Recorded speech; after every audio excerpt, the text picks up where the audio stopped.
guys, so dito tayo pinapark ni Kuya. Saktong-sakto.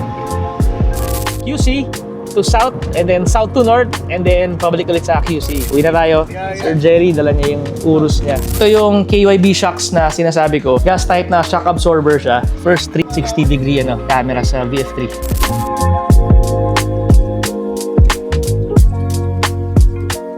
So good news, dumating na yung KYB shocks natin na Hyundai Eon. So guys, magkikwento lang tayo kasi meron tayong nakasabay dati sa dealer. So si Sir Mike ang pangalan niya, habang nagpapa-update tayo ng firmware ni VF3 sa dealer dati. So si Sir Mike, medyo meron siyang hack na naituro sa akin. So sabi lang niya, experiment ako na isang hack para sa VinFast VF3 natin na rear suspension. So meron siyang mga sinubukang ibang brand. So surprisingly, si VinFast VF3 compatible siya kay Hyundai Eon. So nung yung sinabi niya yun, so kinento ko dun sa group natin sa VinFast VF3 users. May mga bumili agad and then nag-trial, all for the sake of science. So si Brother Joko, siya yung nauna na nag-try. So bumili din siya ng KYB shocks para sa Hyundai Eon, and tinry niya sa VF3 niya, and surprisingly swak na swak siya. So meron lang konting adjustment dun sa parang bottom shaft lang. Kailangan lang siyang nipisan lang ng konti, pero other than that, swak na swak siya sa VF3 natin. So guys, dumating siya, pakita ko sa inyo. So ito siya, dumating yung KYB rear shocks natin. So papakabit natin to sa Monday. So after ng Holy Week, pupunta tayo dun sa store ng kaibigan natin sa Absolute Auto Works sa Quezon City. So papakabit natin to. So guys, pakita ko sa inyo. Ito yung KYB shocks na sinasabi ko. Gas type na shock absorber siya. So meron lang dito nga adjust lang dito sa bottom part. So meron lang daw, paninipisin mo lang. Kumbaga, teka to. So paninipisan mo lang siya ng konti para mag-swak siya. Other than that, pasok na siya sa VinFast VF3 natin. So yung kanyang part number is KYB 343432. Swak na swak sa VinFast VF3 natin. So Monday, papakabit natin to. Then right after pakabit, babalitaan ko kayo kung ano magiging feedback natin. And nga pala guys, si Brother Waymon, tinawagan natin. Sabi ko, brother, baka meron kang idea kung anong similar din para naman sa harap, para ma-check natin kung anong pinaka closest to or compatible sa VinFast VF3. And sabi niya, brother, dali mo na lang si VinFast dito, try natin i-check kung anong pinaka compatible. So yun guys ang gagawin natin sa Monday. So yung rear shocks natin, definitely ito na yung kakabit natin, si KYB na Hyundai Eon. So next na i-figure out naman natin is yung kanyang front shocks, kung ano yung pinakamalapit. So guys, yun ang balak natin, and sana or hopefully meron din siyang compatible na version or na brand, and yun ang magiging project or task natin sa Monday. The next day. Thursday ngayon, so Holy Week na. So guys, dediretso tayo ngayon sa Foresta Cafe sa may Dasmariñas, Cavite. So bigla ang fun run to. Sumula dito sa Magnolia, 40 kilometers yung biyahe natin. And then mamaya naman, kasama ko naman yung pamilya ko, papunta naman tayo sa Malolos. From Dasmariñas to Malolos. Fun run to, medyo mahaba yung biyahe natin. So ayun guys, tara, samahan niyo ako.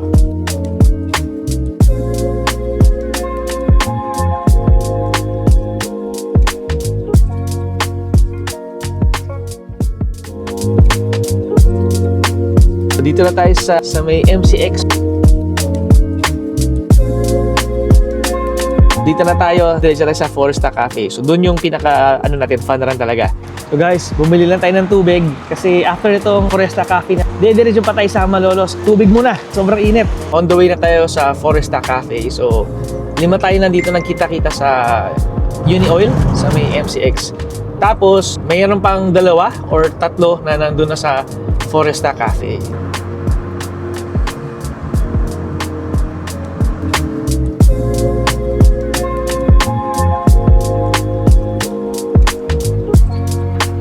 Dito na tayo sa Foresta Cafe.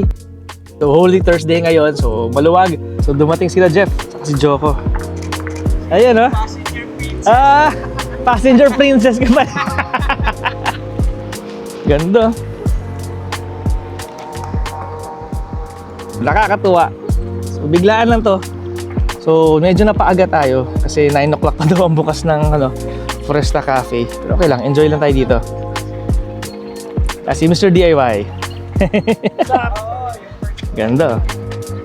Guys, first 360 degree camera sa VF3.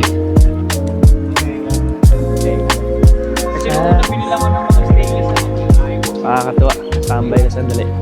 Tapos after to guys, mamaya takbo tayo ng Malolos naman sa south to north.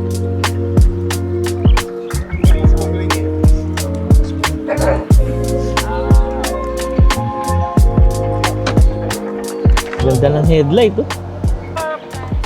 Ganda. Iba-iba itsura niyan ha.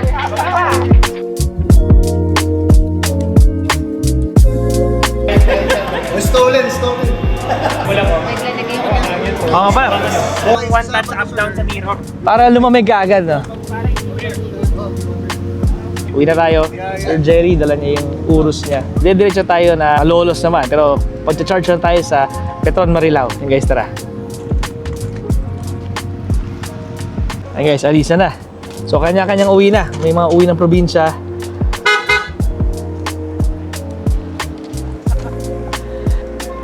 Ingat. Guys, so pabalik na tayo ngayon sa Manila. So galing tayo sa Dasmariñas, Cavite. And papunta na tayo ngayon sa Malolos. Pero magsa-stop over lang tayo sa Petron Marilao. QC to south and then south to north and then pabalik ulit sa QC.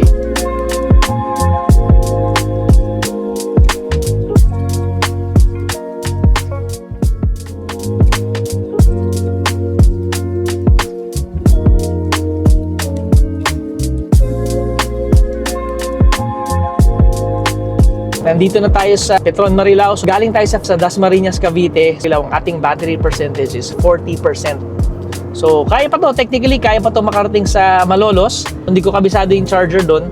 Kaya dito tayo muna. Charge na tayo dito sa Petron. Yung may nagka-charge na dalawa. So, test na pati Geely. After ng, I think, full charge na yung Geely, tayo na yung papalit. So guys, so 40%. So, umalis tayo sa Manila kanina para 92% ata. So, galing na tayo ng Quezon City, nakarating pa ng Dasmariñas, Cavite. Dasmariñas, Cavite, papuntang Petron Marilao. So guys, charge lang tayo dito hanggang siguro mga 300 pesos or ano. Tingnan natin, depende kung ano, kasi temperature natin nasa 36 degrees na. So si sir, kaso wala na nga daw stock. So yun talaga. Kabanatuan, wala na. Ah, meron bang bintas kabanatuan, sir? Wala na rin stock. May 8 pa noon time na... Wala na ngayon. Sige sir. Ayan guys, so si sir pala from Kabanatuan pa. Mga 300 pesos siguro. Pwede ba yon? sobra lang. So yun guys, so si sir lumapit. So dito tayo ngayon, charge tayo ngayon sandali. So kinikwento niya na sa Kabanatuan, wala na raw siya mabilan. So 2 weeks ago, nag-try siya. I think ganun talaga. Siguro medyo nagkakaubusan ng units ngayon. So pahirapan talaga. So yung mga nakakuha, swerte ngayon kasi sa Holy Week. Siyempre, I'm sure daming lalabas ngayon. 39%. So, tingnan natin 300 pesos. So, 10 kilowatts na ikakarga natin kasi makakauwi naman na tayo na 65% na tayo galing sa 40. So, umabot na tayo guys ng 40 degrees. Grabe, summer na. So, nakakatuwa dito sa BF3 natin. Sobrang init dito sa labas. Pero pagpasok mo sa auto, ang lamig. So, yun yung ano, isa sa nagustuhan ka dito sa BF3 natin. Ayan, 65%. So, Petron power up. So, dalawa na yung DC nila. So, kinikwento ni ate dati na isa ata, GBT yung kanyang port. Hindi isang DC. Tapos, ang presyo nila ngayon is 30 pesos per kilowatt na. So, dati 25. So, tumaas na. So, yung charge natin. So, buti na lang umabot tayo dito. Daming talsik na tire block.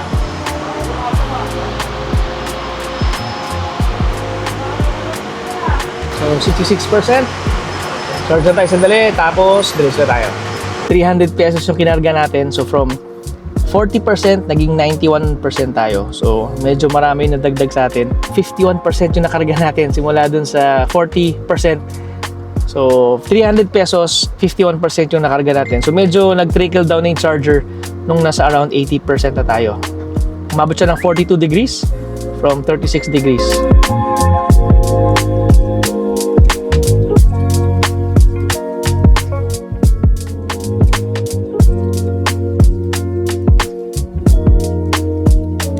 Dito na tayo sa Philippine Arena. So, ito yung mga restaurants dito.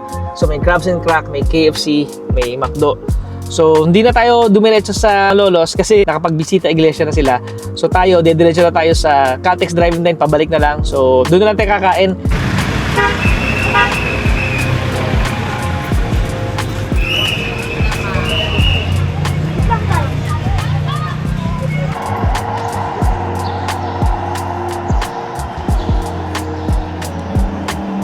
Guys, so dito tayo pinapark ni Kuya. Sakto-sakto.